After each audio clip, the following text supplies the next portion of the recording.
ಅನಾರೋಗ್ಯದಿಂದ ಸಿಐಎಸ್ಎಫ್ ಯೋಧ ಸಾವನ್ನಪ್ಪಿದ್ದಾರೆ. ಯಲ್ಲಪ್ಪ ಬಸವರಾಜ ಸೂರಣಗಿ ಸಾವನ್ನಪ್ಪಿದಂತಹ ಯೋಧ ಬಳ್ಳಾರಿ ಜಿಲ್ಲೆ ಸಂಡೂರಿನ ದೋಣಿಮಲೈ ಎನ್ಎಂಡಿಸಿ ಆಸ್ಪತ್ರೆಯಲ್ಲಿ ಚಿಕಿತ್ಸೆಗಾಗಿ ದಾಖಲಿಸಲಾಗಿತ್ತು.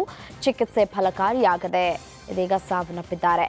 ಯೋಧ ಮಲ್ಲಪ್ಪ ಮೂಲತಃ ಧಾರವಾಡ ಜಿಲ್ಲೆ ಕುಂದಗೋಳ ತಾಲೂಕಿನ ಬರದ್ವಾಡ ಗ್ರಾಮದವರು. ಸಂಡೂರಿನ ದೋಣಿಮಲೈನಲ್ಲಿ ಕರ್ತವ್ಯವನ್ನು ನಿರ್ವಹಿಸ್ತಾ ಇದ್ರು. ಮನೆಯ ಕಿಟಕಿ ಗ್ರಿಲ್ ಕತ್ತರಿಸಿ ದುಷ್ಕರ್ಮಿಗಳ ತಂಡ ಕಳ್ಳತನಕ್ಕೆ ಯತ್ನಿಸಿದೆ. ಮಂಗಳೂರಿನ ಕೋಡಿಕಲ್ನಲ್ಲಿ ಈ ಒಂದು ಘಟನೆ ನಡೆದಿದೆ. ಕಿಲಾಡಿ ಗ್ಯಾಂಗ್ನ ಚಲನವಲನ ಸಿಸಿ ಕ್ಯಾಮೆರಾದಲ್ಲಿ ಸೆರೆಯಾಗಿದೆ. ಸಾರ್ವಜನಿಕರು ಈ ಬಗ್ಗೆ ಎಚ್ಚರದಿಂದ ಇರುವಂತೆ ಪೊಲೀಸರು ಸೂಚನೆಯನ್ನ ಕೊಟ್ಟಿದ್ದು, ಅನುಮಾನಗಳು ಕಂಡು ಬಂದರೆ ಕೂಡಲೇ ಮಾಹಿತಿಯನ್ನ ನೀಡುವಂತೆ ಸೂಚಿಸಿದ್ದಾರೆ. ಐಟಿ ಸಿಟಿಯಲ್ಲಿ ಮತ್ತೆ ಎಟಿಎಂ ಕಳ್ಳರ ಗ್ಯಾಂಗ್ ಆಕ್ಟಿವ್ ಆಗಿದೆ. ಬೆಳ್ಳಂದೂರು ಠಾಣಾ ವ್ಯಾಪ್ತಿಯ ಆಕ್ಸಿಸ್ ಬ್ಯಾಂಕ್ ಎಟಿಎಂನಲ್ಲಿ ಕಳ್ಳತನವಾಗಿದೆ. ಎಕೋ ಎರಿಟಿಗಾ ಕಾರ್ನಲ್ಲಿ ಬರುವಂತಹ ಕಳ್ಳರು ಹೊದಿಕೆಯನ್ನ ಹಾಕೊಂಡು ಬಂದು ಕಳ್ಳತನವನ್ನ ಮಾಡ್ತಾ ಇದ್ದಾರೆ. ಕಳ್ಳತನದ ದೃಶ್ಯ ಸಿಸಿ ಕ್ಯಾಮೆರಾದಲ್ಲಿ ಸೆರೆಯಾಗಿದೆ. ಆರೋಪಿಗಳು ಹರಿಯಾಣ ಮೂಲದವರಾಗಿರುವಂತಹ ಶಂಕೆ ಇದ್ದು ಪೊಲೀಸರು ಬಲೆ ಬೀಸಿದ್ದಾರೆ. ಕರಾವಳಿ ಭಾಗದಲ್ಲಿ ವರ್ಣನ ಆರ್ಭಟ ಹಿನ್ನೆಲೆ ಉತ್ತರ ಕನ್ನಡ ಶಾಲಾ ಕಾಲೇಜುಗಳಿಗೆ ರಜೆಯನ್ನು ಘೋಷಣೆ ಮಾಡಲಾಗಿದೆ. ನಿರಂತರ ಮಳೆ ಆಗ್ತಾ ಇರುವುದರಿಂದ ಭಟ್ಕಳ, ಹೊನ್ನಾವರ, ಕುಮಟಾ, ಅಂಕೋಲ, ಕಾರವಾರ ತಾಲೂಕಿನ ಶಾಲೆಗಳಿಗೆ ಹಾಗೂ ಪದವಿ ಪೂರ್ವ ಕಾಲೇಜುಗಳಿಗೂ ರಜೆಯನ್ನು ಘೋಷಿಸಿ ಜಿಲ್ಲಾಧಿಕಾರಿ ಲಕ್ಷ್ಮೀಪ್ರಿಯ ಆದೇಶವನ್ನು ಹೊರಡಿಸಿದ್ದಾರೆ. ಚಿಕ್ಕಮಗಳೂರು ಜಿಲ್ಲೆಯ ಮೂಡಿಗೆರೆ ತಾಲೂಕಿನ ಚಾರ್ಮಾಡಿ ಘಾಟ್ ರಸ್ತೆಯಲ್ಲಿ ಧರೆ ಕುಸಿದಿದೆ. ಅಲೆಖಾನ್ ರಸ್ತೆಯ ಸಮೀಪದಲ್ಲಿ ಸಣ್ಣ ಪ್ರಮಾಣದಲ್ಲಿ ಘಾಟ್ ರಸ್ತೆಯ ಧರೆ ಕುಸಿತಗೊಂಡಿದೆ. ಘಟನಾ ಸ್ಥಳಕ್ಕೆ ಮೂಡಿಗೆರೆ ಸಿಪಿಐ ಹಾಗೂ ಬಣಕಲ್ ಪೊಲೀಸರು ಭೇಟಿ ನೀಡಿ ಪರಿಶೀಲನೆಯನ್ನು ನಡೆಸಿದ್ದಾರೆ. ಶಿವಮೊಗ್ಗದಲ್ಲಿ ಮಳೆಯ ಆರ್ಭಟ ಮುಂದುವರೆದಿದೆ. ರಾಷ್ಟ್ರೀಯ ಹೆದ್ದಾರಿಯಲ್ಲಿ ಬೃಹತ್ ಮರ ಧರೆಗೆ ಉರುಳಿದೆ. ಶಿವಮೊಗ್ಗ, ತೀರ್ಥಹಳ್ಳಿ, ಉಡುಪಿ, ಒಂದು ಕಡೆ ಮಂಗಳೂರು ಮಾರ್ಗದ ರಸ್ತೆಯಲ್ಲಿ ಭಾರೀ ಗಾತ್ರದ ಮರ ಧರೆಗೆ ಉರುಳಿದ್ದು ತೀರ್ಥಹಳ್ಳಿ ತಾಲೂಕಿನ ಗಬಡಿ ಬಳಿ ಸಂಚಾರ ಅಸ್ತವ್ಯಸ್ತಗೊಂಡಿತ್ತು. ಪೊಲೀಸರು ಹಾಗೂ ಅರಣ್ಯ ಇಲಾಖೆಯಿಂದ ಮರ ತೆರವು ಕಾರ್ಯಾಚರಣೆ ನಡೆಯಿತು. ಒಡಿಶಾದ ಐತಿಹಾಸಿಕ ಪುರಿ ಜಗನ್ನಾಥನ ರಥಯಾತ್ರೆಯಲ್ಲಿ ರಥ ಎಳೆಯುವ ಸಂದರ್ಭದಲ್ಲಿ ನೂಕುನುಗ್ಗಲು ಉಂಟಾಗಿದೆ. ಈ ವೇಳೆ ಓರ್ವ ಭಕ್ತ ಸಾವನ್ನಪ್ಪಿದ್ದು 400ಕ್ಕೂ ಹೆಚ್ಚು ಮಂದಿ ಗಾಯಗೊಂಡಿದ್ದಾರೆ. ನೂಕುನುಗ್ಗಲು ಉಂಟಾಗಿ ತೀವ್ರ ಗಾಯಗೊಂಡವರಿಗೆ ಸ್ಥಳೀಯ ಆಸ್ಪತ್ರೆಯಲ್ಲಿ ಚಿಕಿತ್ಸೆಯನ್ನು ನೀಡಲಾಗುತ್ತಿದೆ.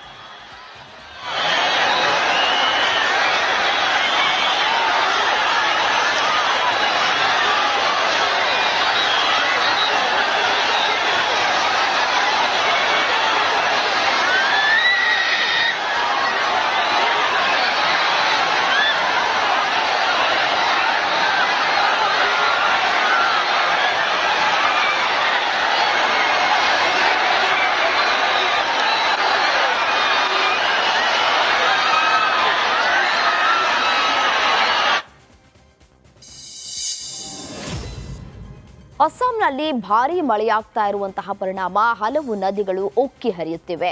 ಅಸ್ಸಾಂನ ಗುವಾಹಟಿಯಲ್ಲಿ ಪ್ರವಾಹದ ನೀರಿನಲ್ಲಿ ಮುಳುಗಿ 3 ಮಕ್ಕಳು ಸೇರಿದಂತೆ 8 ಜನ ಮೃತಪಟ್ಟಿದ್ದಾರೆ.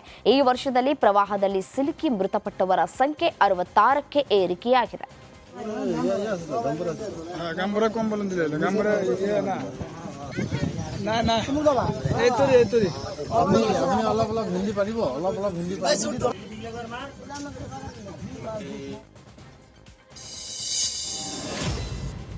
ಮಣಿಪುರದಲ್ಲಿ ನಿರಂತರ ಮಳೆಯಿಂದಾಗಿ ಪ್ರವಾಹ ಪರಿಸ್ಥಿತಿ ಉಲ್ಬಣಗೊಂಡಿದೆ.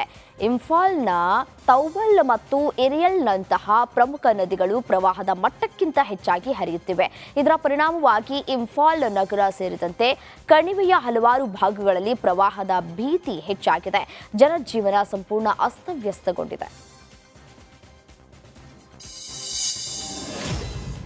ಪಶ್ಚಿಮದ ಬಂಗಾಳದ ಕೋಲ್ಕತ್ತಾದಲ್ಲಿ ವರ್ಣನ ಆರ್ಭಟ ಹೆಚ್ಚಾಗಿದೆ. ನಿರಂತರ ಸುರಿತಾ ಇರುವಂತಹ ಮಳೆಯಿಂದಾಗಿ ಪಶ್ಚಿಮದ ಬಂಗಾಳದ ತಗ್ಗು ಪ್ರದೇಶಗಳಲ್ಲಿ ಪ್ರವಾಹದ ಪರಿಸ್ಥಿತಿ ಉಂಟಾಗಿದೆ. ಮಳೆಯ ಅಬ್ಬರಕ್ಕೆ ಜನಜೀವನ ಅಸ್ತವ್ಯಸ್ತಗೊಂಡಿದೆ. ಭಾರೀ ಮಳೆಯಿಂದ ರಸ್ತೆಗಳೆಲ್ಲ ಕೆರೆಯಂತಾಗಿದ್ದು ವಾಹನ ಸವಾರರು ಹಾಗೂ ಜನರು ಪರದಾಡುವಂತಾಗಿದೆ.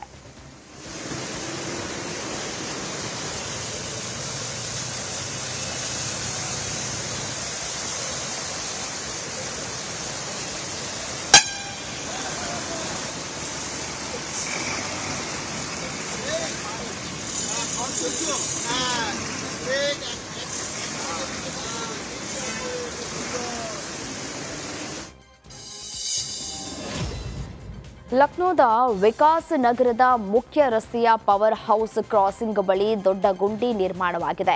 ಭಾರೀ ಮಳೆ ಹಿನ್ನೆಲೆ ಹೆಚ್ಚಿನ ಒತ್ತಡದಿಂದಾಗಿ ಒಳಚರಂಡಿ ಸೋರಿಕೆಯಾಗಿದೆ. 15 ಅಡಿ ಅಗಲ, 10 ಅಡಿ ಉದ್ದ ಮತ್ತು 12 ಅಡಿ ಆಳದ ಕುಳಿ ಬಿದ್ದಿದೆ. ಅದೃಷ್ಟವಶಾತ್ ಯಾವುದೇ ಪ್ರಾಣಹಾನಿ ಸಂಭವಿಸಿಲ್ಲ.